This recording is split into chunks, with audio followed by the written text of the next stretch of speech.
Writers and readers, what do you do when you're tired, when you're getting tired of your own story, your own work in progress, but you still have to work on it and you know you need to work on it? What do you do then? It's Sam with another Friday video for you. How's everyone doing? Hope it's well. Sometimes I give you an update on my writing progress before I dive into these talks, but today the talk kind of is going to be about my own writing progress. Spoilers, so I'll just get into that. Yeah, what do you do when you're tired of your work in progress and it still needs to be done?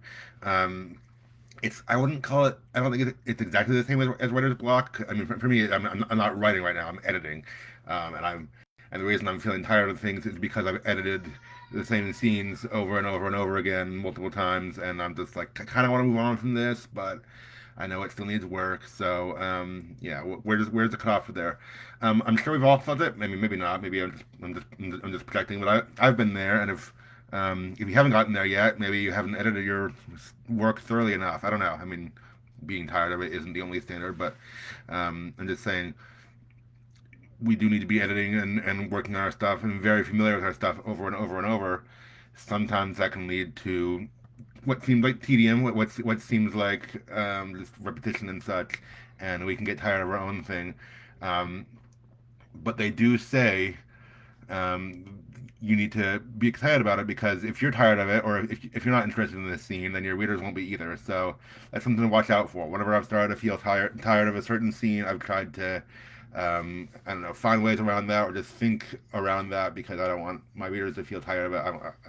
I don't want them, don't want obviously don't want them to get bored with it either. So yeah, but I mean, just I'll give you some backstory if you didn't know.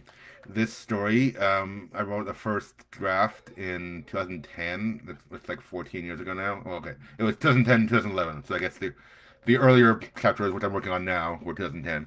Um, yeah, wow. I feel old when I say that. I've been I mean, yeah, I've not been working on it consistently the whole 14 years since then. There was several years where I was in school and stuff, and I just let it lie dormant for a while. But overall, I've been working on it for a long time. So anyway, um, yeah. So it's been a long time. I've gone over these scenes before. I mean, even just not even going back that far, but like the I started working on it consistently again in 2017. I started reading it at a writers group and got some feedback there, and then I would implement the feedback from those edits into my work, and I showed it to at least one beta reader and got some feedback there. Would implement the edits and I've gone through it myself at least one like I've gone through the whole story again on my own at least once to try to cut down as many words as I can. So it's been through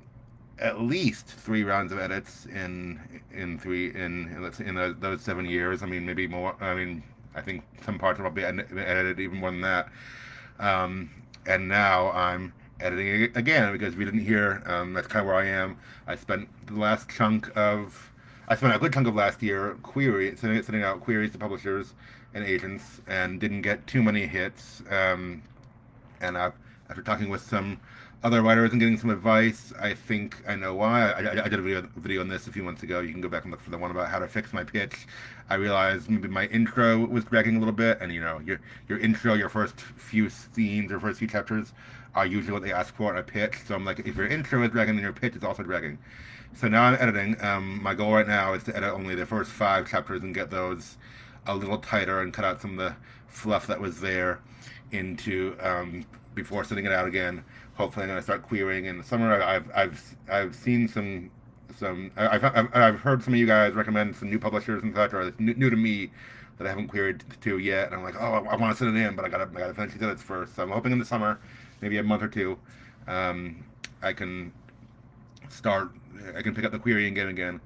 But yeah, I am editing scenes that I've edited a lot already in my life, a lot in the past few years. I'm on my first five chapters. It's the intro, and and I'm just like, I was editing a scene last week, or oh, I forget when it was. It was either a week or two ago.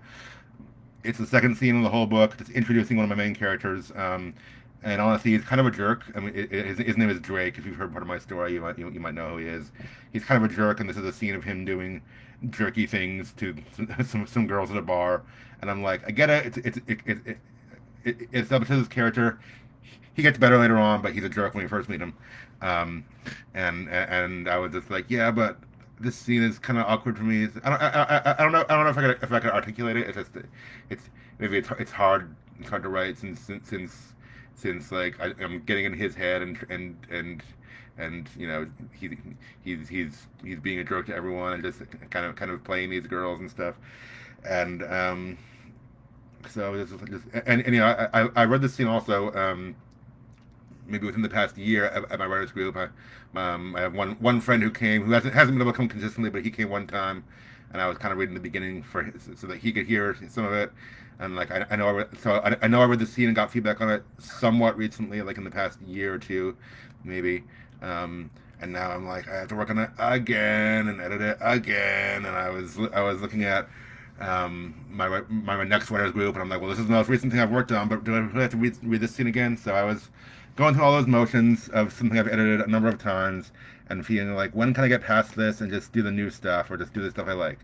And again, that's not where you want to land. That's not kind of how you want to feel because, I mean, we all feel that way sometimes, I'm sure, but that's just not where you want to stay a long time because that is really, you don't want that to be where you land with your story. So anyway, I've taken up a good chunk of time telling you where I am, what I'm doing. Let me see if I can give you some strategies to fight that feeling of tiredness, of being tired or being sick of your own work in progress. One, and this is probably common sense, you probably know this, but I mean, you can always go work on something else for a while. Most of us have more than one different project. If that scene is bothering you, if you're sick of it, you're not in the mood right now, go work on a different scene. I'm someone who tries not to write out of order because I worry that I'll do just that. I worry I worry that I'll do the scenes I'm excited for first, and then never get to the the other the scenes that are less exciting. Or if I do it that way, then I'd still have the task of trying to piece them all together and put it in order.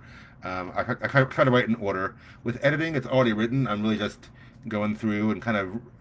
There are some scenes in this section that I wanted to make some significant changes to. That's why I'm going through the whole like first few chapters. But some scenes I just need a copy edit and maybe just clean it up a little bit.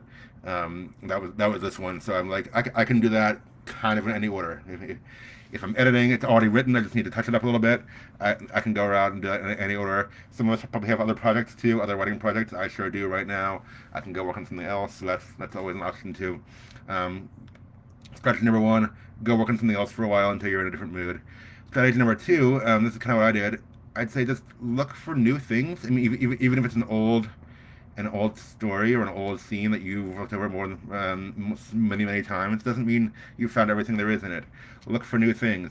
Again, I've edited this several times already, but I was editing it again this past week or two. I still found ways to cut down wordiness. I still found, I mean, I didn't change anything massive to the plot or the structure of the scene or anything, but I found a few places where the dialogue didn't seem natural, where or didn't seem right to that character, and I changed it a little bit, and I was like, okay, that makes more sense actually, because this is a scene I wrote like over 10 years ago originally, and I've tweaked it since then, but I'm like, there might be still some vestiges of bad writing from 10 years ago, so there it is. Work on or look for new things you can find. Yeah, part of all why I'm editing too, part of why I'm still doing this edit is I'm trying to cut down some wordiness and in a few of my scenes, and so yeah, I found some places I could cut out a description, cut out a line, because I'm like the reader gets that, the reader understands that. So even still, I'd say I'd encourage you challenge yourself as a writer, look for ways to tighten the writing even in a scene you're tired of, and there's I don't want to say always because you know in theory perfect writing is possible. In theory you can get up to a place where you're done, but there's almost always going to be something you can still change or improve. And now I mean that gets into the question of where you know where do we draw the line? You know how long do you work on something before it's ready to send off? And I don't know. I've been working on this for years, and I'm back to the drawing board again. But I plan to be not there forever. I'm gonna finish this up in a month or two and start querying again. So anyway, it's just like don't stay there forever, obviously. But if you're in an editing stage like this in a rut and you know you still have some work to do, look for new things. Challenge yourself as a writer to cut out a few things. I mean, you can set even like a word limit, like a word goal. Like I'm gonna cut out 50 words or 100 words in this scene, and see if you can do it. And that'll set new challenges for you. So there's that, and I guess the other thing I'd say is just try to remember what I guess strategy number three. Try to remember what made you originally enjoy this character or this scene. Go back to your roots. Like was this a scene I was excited about once? And if so, try to remember that and recapture that feeling. And if not, then maybe you need to rework the whole scene, which I did for a couple of scenes in here. My very first scene, or my very first two scenes of the book that were in place for a long time, I scrapped those and rewrote them because I was like, this first scene doesn't actually do anything. It's just to introduce a character, but I can do that in a different way. It wasn't. I was introducing a plot line that wasn't actually important to the plot. I was just trying to bring in this one character, and then I was like, I need to get to the action faster, and I rewrote. I, I rewrote a new version of what was my second scene, but I kind of just